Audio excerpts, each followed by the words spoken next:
Hello and welcome to another Royally Rich Lifestyle Show with me, Ian Pelham Turner.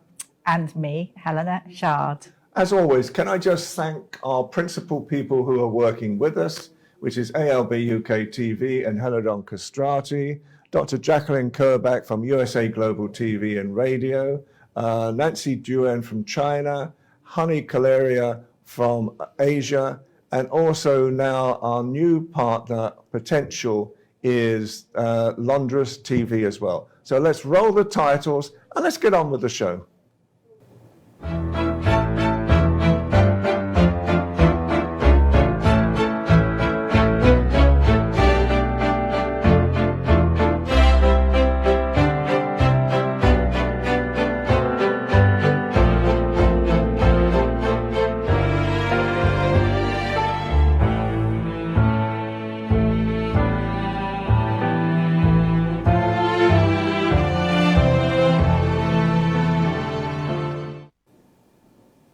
Well, Helena, what's been happening in the world of royals? Lots of things have been happening, Ian, lots and lots of things. So we'll begin with wishing King Charles well, and he is well. We heard last week there was embargoed news and we were all sat there ready to do our filming and King Charles had a health scare and it was put out on every single platform, and I think people thought it was far worse than it was.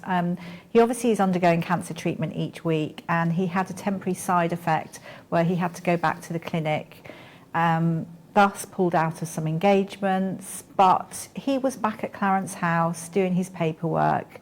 I do believe he was carried on doing investitures. It's just one of those things. Every now and then with cancer, it's that back step where things go a little bit wrong. But we can all choose whether to look in between the lines and to dwell on it, or just wish him well and let's just hope that things carry on. He still is passionate and working whenever he can. I think he cancelled his holidays. He cancelled a special well-being trip to Africa, and his beloved Romania that he loves, he's got a cottage there, a farmhouse there, absolutely loves it, and that was cancelled. But we saw him in Belfast, we saw them in the Northern Ireland in the Commercial Court, which is a very bubbling, great place full of creativity and artwork, the Sea Holly Gallery, and saw lots of musicians and artists, and it was all about diversity, so it was all really bustling. And of course he's working towards the new state visit to Italy. He won't be seeing Pope at the Holy See, but he will be arriving in Rome on the 7th, and of course it's the 20th anniversary of their wedding for him and Queen Camilla. I nearly forgot her name. But there's lots of things going on, but also 25 years, it's a jubilee that's taking place, something called the Pilgrim of Hope. So there's going to be a great ceremonial welcome, and we're just looking forward to it all. It's, parliamentary, and I think it's symbolising as well the country's close defence relationship. And I think that there's a question at the moment on whether he's going to do Maundy money at the moment. Oh. Which obviously is a tradition, if memory serves me correctly, for every year that the Queen Elizabeth was on the throne, she would give a purse of Maundy money to a pensioner at that time. And there's a talk that he may be creating a new Maundy money system. So I don't know whether you've heard that or not. No, I haven't. I know that Queen Camilla gave out the purse of Maundy money last year, so that's something that she did for on behalf of King Charles, but I haven't heard that. I just know that he'll be there and he'll be addressing Parliament and doing his usual speech, which will be Italian and English. That's always a first, isn't it? And then he'll have his cultural day out, which will be good fun. Investitures have carried on, so that's all been great fun.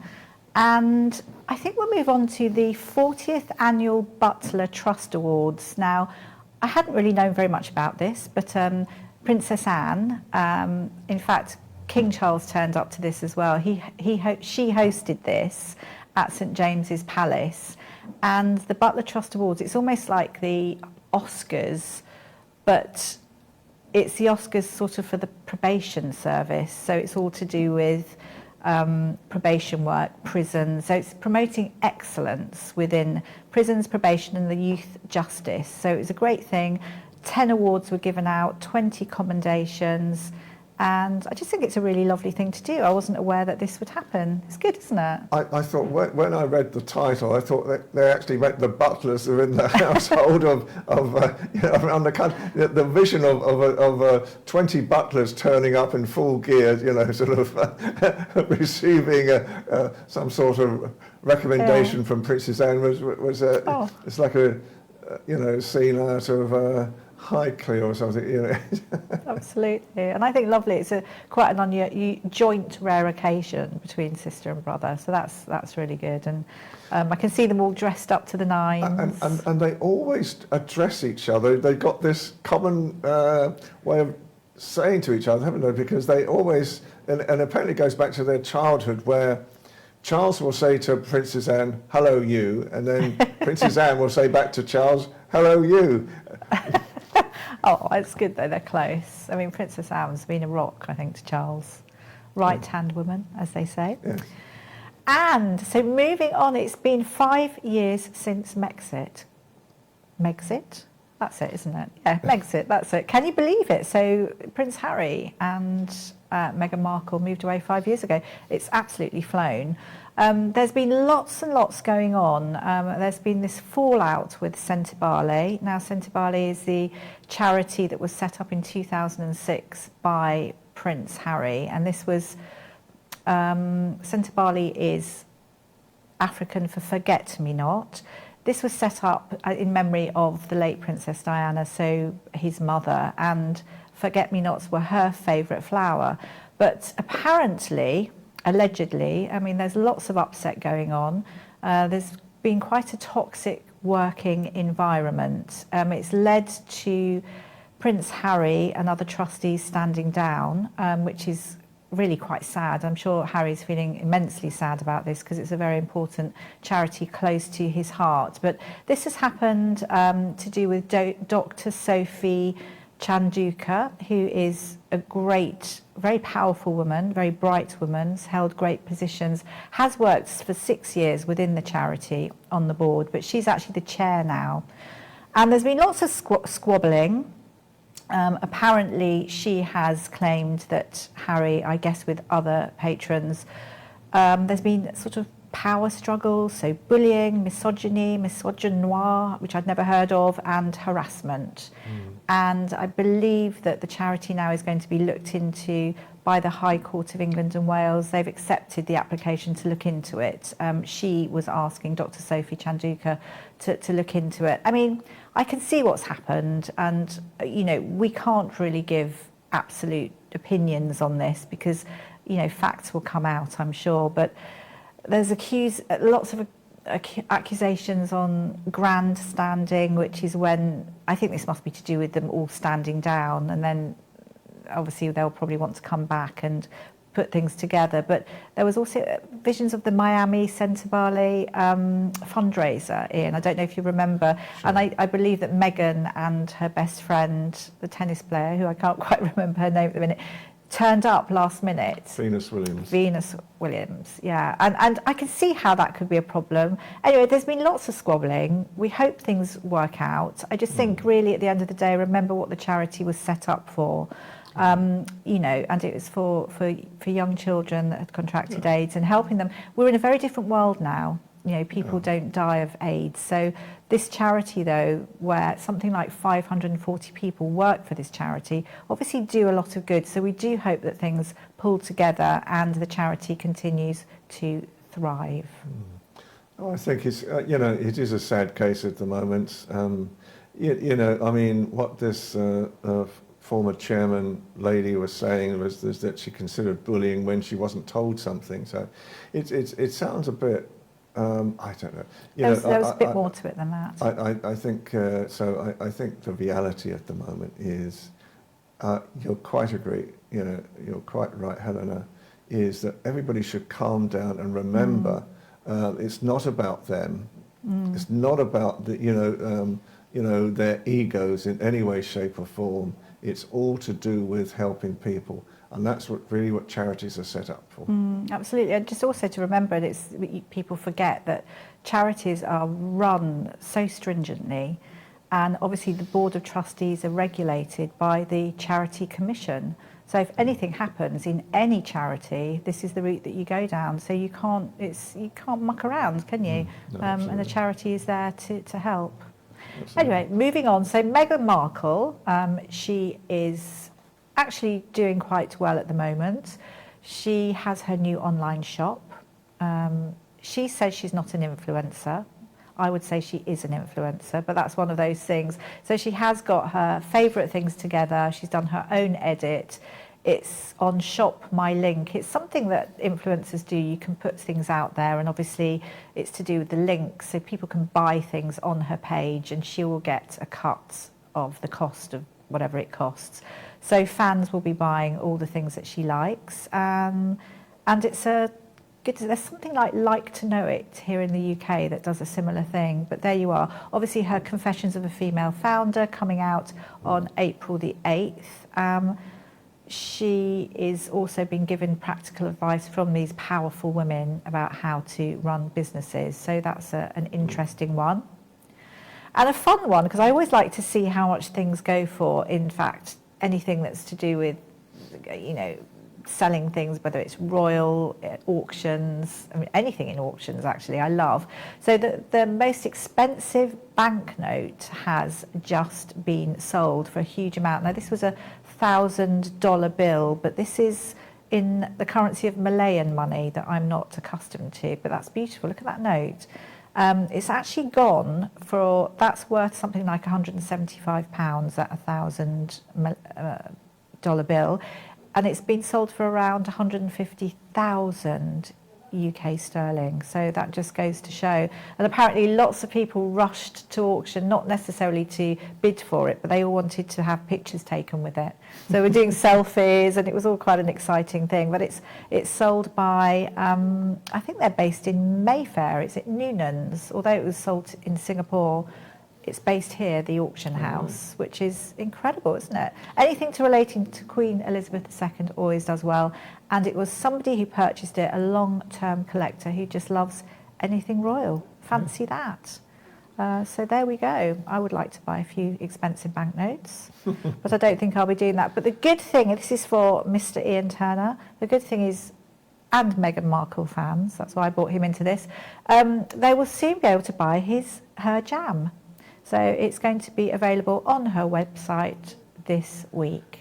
As you know, heard it here. As you know, I mean, Helena is quite a temptress. She knows at the moment I'm on a no sugar diet. So anything that is with sugar in content on it, I am actually cut out, because I'm trying to become the lithesome, the slim version of myself. Because it. I should actually just give you a warning now, because obviously it's the 2nd of April today, and it's only 24 days to my birthday. So every week now, just to remind all our audiences across the world, it is my birthday coming up on the 26th of April. Everyone is welcome. How can that be?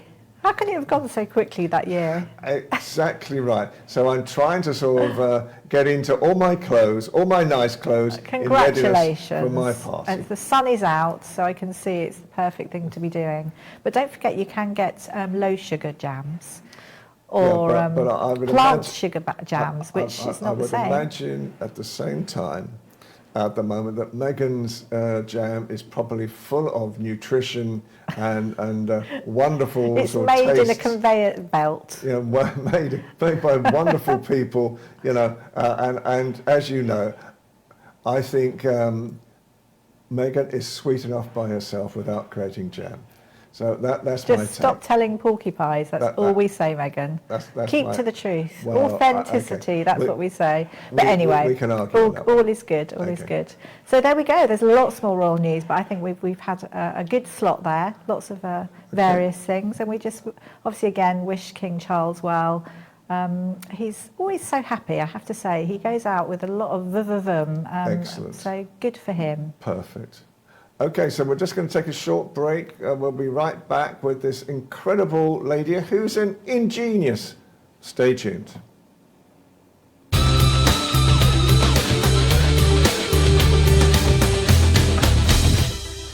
And welcome back to the second half of the show. Now, Helena, who have we got today as our guest? We have the lovely Julia Remondino with us. Welcome. Thank you. You are the founder of Ingeniously, which is the most amazing business that you've built up. If you could just let us know, tell us a little bit about your business, that'd be great. Of course. So Ingeniously is a business that's focused on training people on what I believe to be the most important asset that we have, which is our brain. So very often we see people skilled at a lot of different things, and they try to chase success and do this and do that and put a lot of effort. And when we learn how to use our brain a little bit better, then the results that we can have are much more sustainable, they're happier, they're more important as well, more relevant. So what we do is we help people identify what skills they need to improve and help them to do that in a very practical way. So with the actual exercises that have an impact on their day-to-day. Now, in your publicity material, you said it was born out of a dream that you had to create a training program tailored to make companies thrive. So, was it a dream? So my dream is to help people in general and to make sure that what they do can have an impact as well. And very often when we look at training programs that are out there, they are very one-size-fits-all. So it's like, oh, this is what we provide, just get this one, we hope it helps. But what we wanted to create was something more bespoke that would actually speak to the unique differences of every individual. Because everyone works in a different way, everyone's brain works in a different way, everyone has different dreams and different projects, different preferences, different needs. And so what we do is to really make every training program that we have very tailored to the individual so that it can be effective, and then at that point they can learn the things they need and then pay it forward and have an impact themselves on what they do.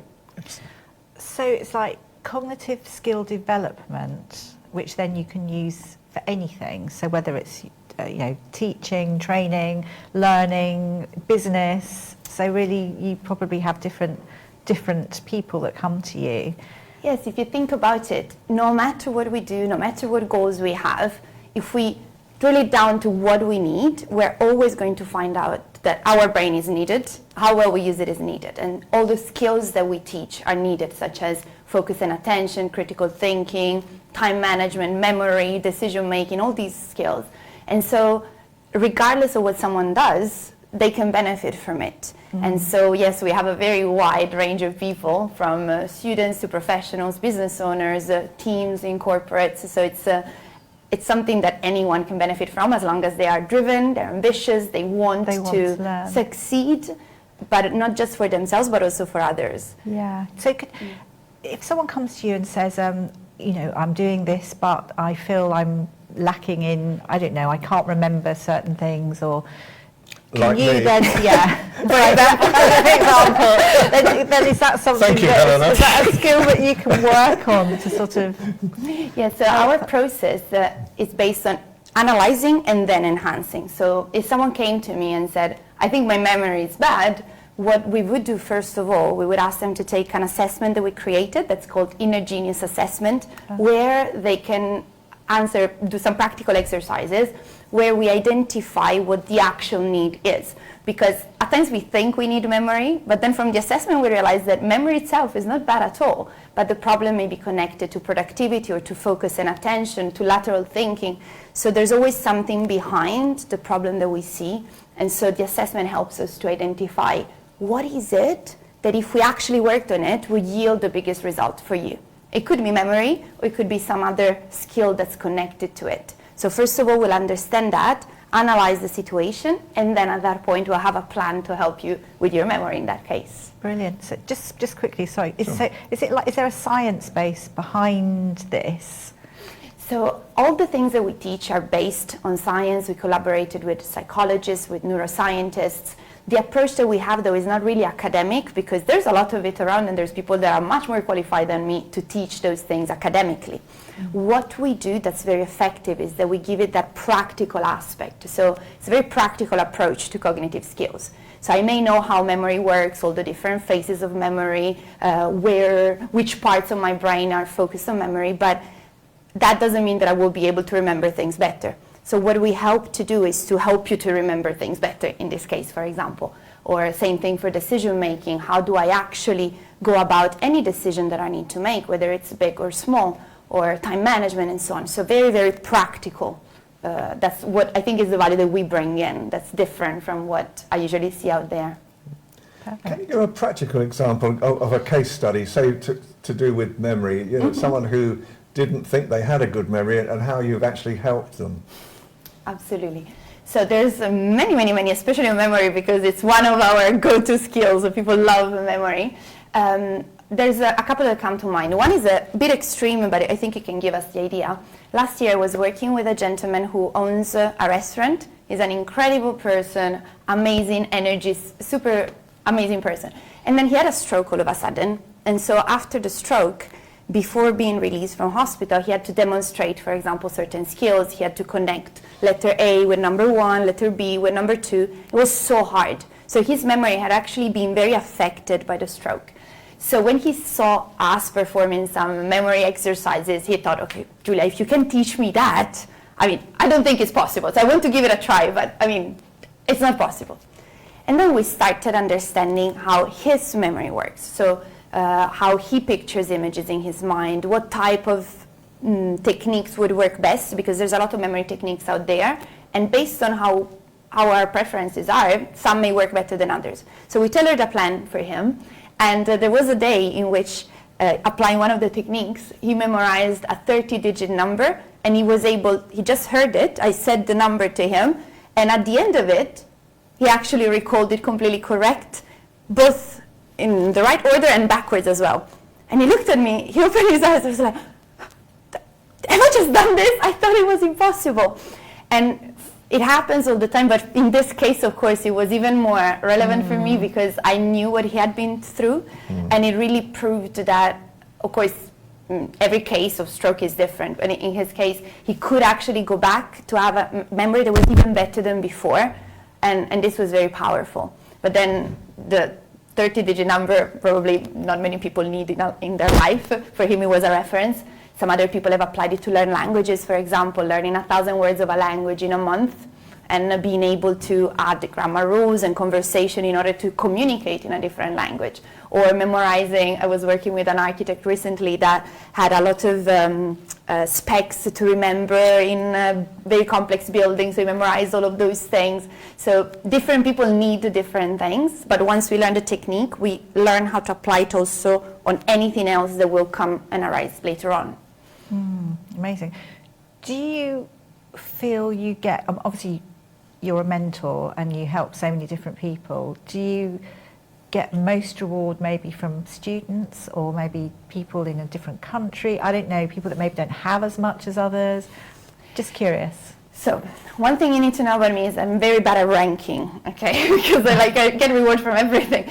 But when you phrase it like this, of course, my heart goes to the projects that we have in Africa. For example, some years ago, we explored the possibility of running courses in Ghana, in Accra, and it went very well. People really resonated with this. And there we work mostly with university students that learn these techniques in order to actually have a good success at university. And the reason why it really fills my heart is that their education makes a difference between having a certain type of future or another, going abroad or staying in Ghana, having possibilities or not.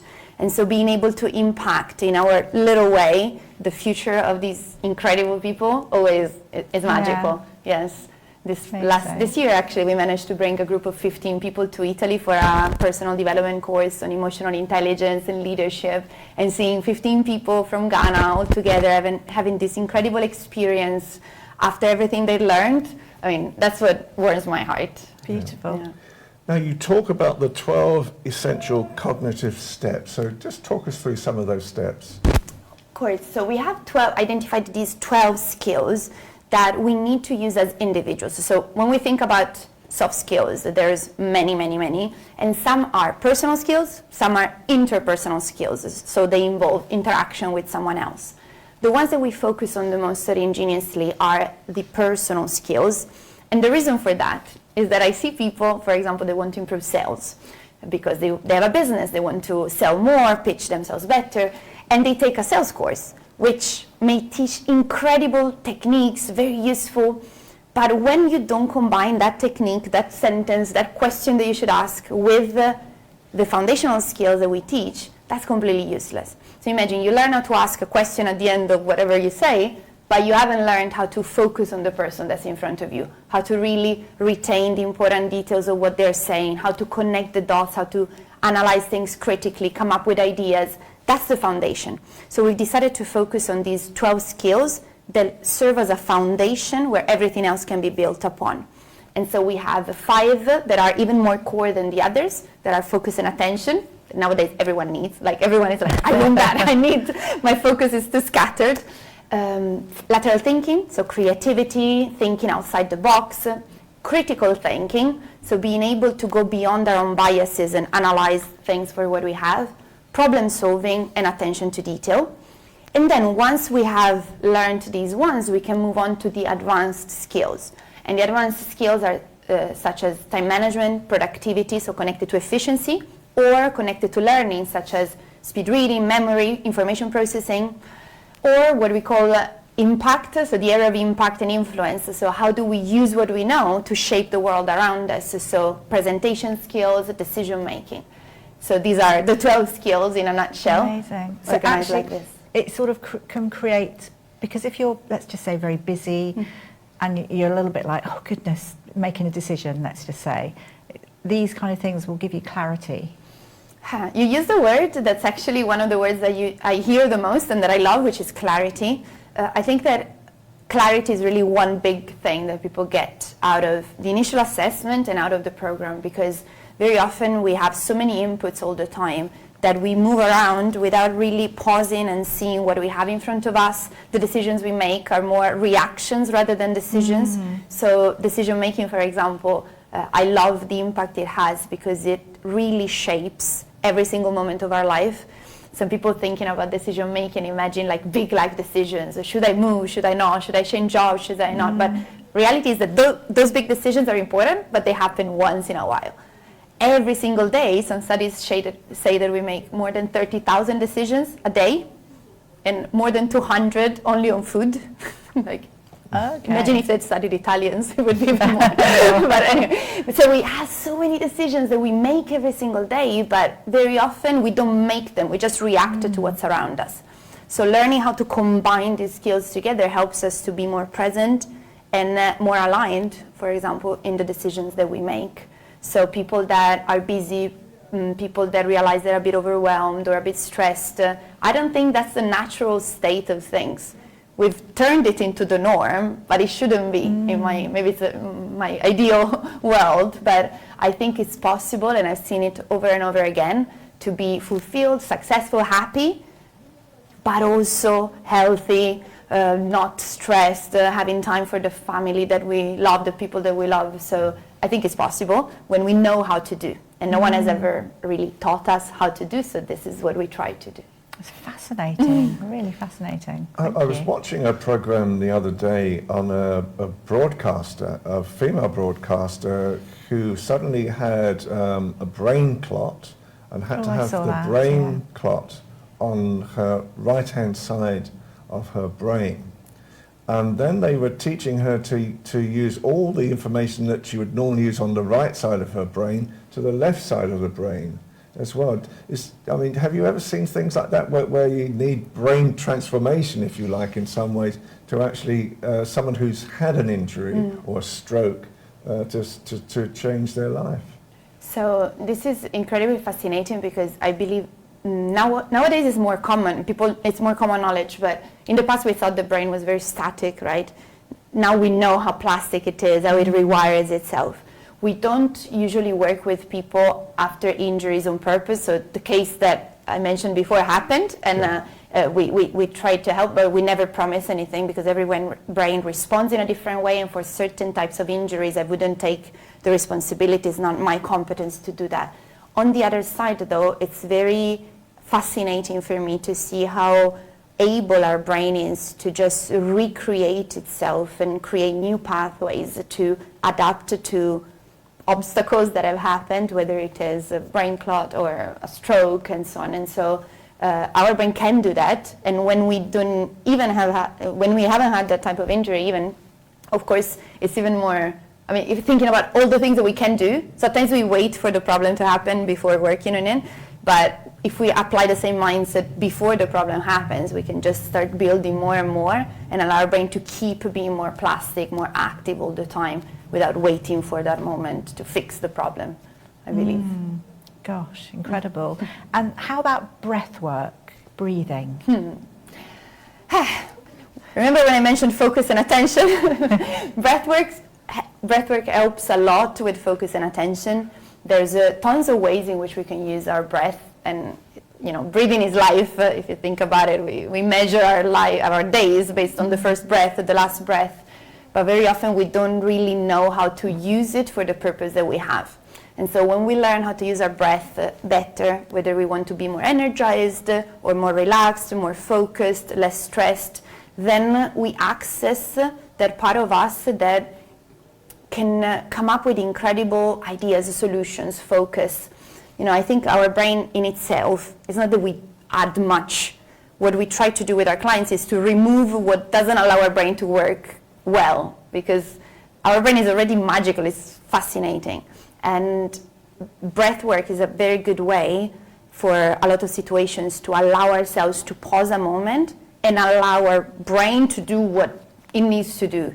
Very often we don't give that space to our brain. We just go, and that's why we don't see the results we want. And we're surprised, because I've worked so hard and I still don't see it. It's so hard. At times the key is not in working harder, but it's just pausing a moment and allowing the brain to do its magic. Yeah, absolutely, I can see that. Now, just a more funny question is, I have a lot of female friends who are always late. Now, talk about time management. How do I change their philosophy on life?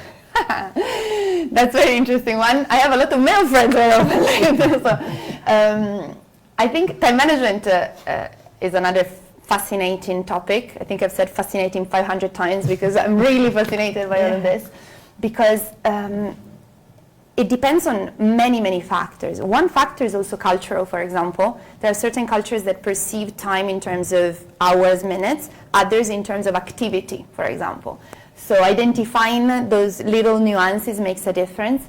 One thing I've noticed in most people who tend to be late is that they're very bad at estimating how long tasks will take. So if you ask them, how long does it take you to shower? They will tell you a number, 15 minutes. If you ask them to actually track how long it takes, maybe it's never right. Maybe it's half an hour. And it's a fun game that we can start playing also to start becoming better at time management. Estimate and track, I call it. So before starting anything, I need to write this email. How long do I think it will take? I'm pretty sure it's going to be a 10-minute thing. And then check, was it actually 10 minutes? Or to eat. Even on daily mundane things, we tend to get it completely wrong. And of course, if we can't assess it, it's going to be hard to manage it and be on time, for example, in this case. That's so interesting, because that boundaries almost come into that as well, which is interesting. You have obviously taught and mentored different universities, different places, different countries, and you've done TEDx things as well. Do you want to share that with us? Of course. So I've worked in a lot of countries, in a few countries, still fewer than the ones I would like to work in. Over the years, thanks to the fact that we are in London, I think, partly because I'm Italian, so of course that counts already. I started in Italy. But then by coming in London and living in such intercultural world, what happens is that we meet many people, and clients are happy, which is very good. And so whenever we have a happy client, they're like, why don't you bring this to my home country? Or I know someone over there that could benefit from it. And so this has opened a lot of opportunities. And in terms of TEDx, something similar happened. So one of our clients asked me to coach people in a university first. So it was University of East Anglia, where I had the honor to coach professors and students to prepare for their TEDx. Then the same happened for HEC, business school in Paris, and then HEC University in Ghana. And it was all very different experiences, but very incredible, because I got to support and help people that were there to share very important messages. And then I was asked myself to do a TEDx, and so I did it. And so it's online, and I still would like to do one more, because it was during lockdown, so I had to record it, which is not the same type of experience as being there. So it still counts, but I guess. But I would also like to do one more in which I am in TEDx experience fully. But it's a world that I love, because in the moment in which you can share your message in 18 minutes maximum and make it as impactful and genuine and honest as you can touch so many other people's lives, and it's lovely. Yeah, great. What's your future? What do you want to see in your own personal future now? Because you are so bright, you're so intelligent, you're so full of life, you can do anything. Thank you. So when you ask what's in your future, I have no clue. One thing I've learned over the years is that, if I went back now and I met a lady that showed me a crystal ball and showed me, in 10 years' time you will be over there doing this, I would probably laugh and say, no way. But actually it all happened, which is incredible. And so I don't know what the future holds. What I would love is, on one side, for London, which is my base, my headquarters, to grow. So being able to work with more and more people from different backgrounds, different places, because I think at in any level or any, how would you say, any type of person, very different types of people all can benefit from it. So I love diversity. I love learning from people that are very different from me. And so if I had to personally wish for London, something is to be able to work with so many different people in so many different places from different backgrounds. But then I would also love to expand the projects in Africa. So this year, for example, I'm planning to do at least one course in Kenya, one in Nigeria, with people that are asking us to go there and share what we know. And I like to continue this part of the work, because it's incredibly fulfilling as well. So it's not that London is not fulfilling, because it's just different type of fulfilling. Yeah. And so I'd like to fill my life with a lot of this. Absolutely. So expanding, isn't it, really? Yeah, expanding. And then we have a beautiful team here, beautiful team in Ghana. So allowing them to grow as well and learn everything they need to keep sharing it, to spread. Yes, that's what fills me. How can people get in contact with you now? So do you have email addresses, websites? How can people do that? So website, very easily, it's ingeniously.com. People can reach me on LinkedIn, and so I always reply to everyone, so that's an easy way as well. My name and last name on LinkedIn.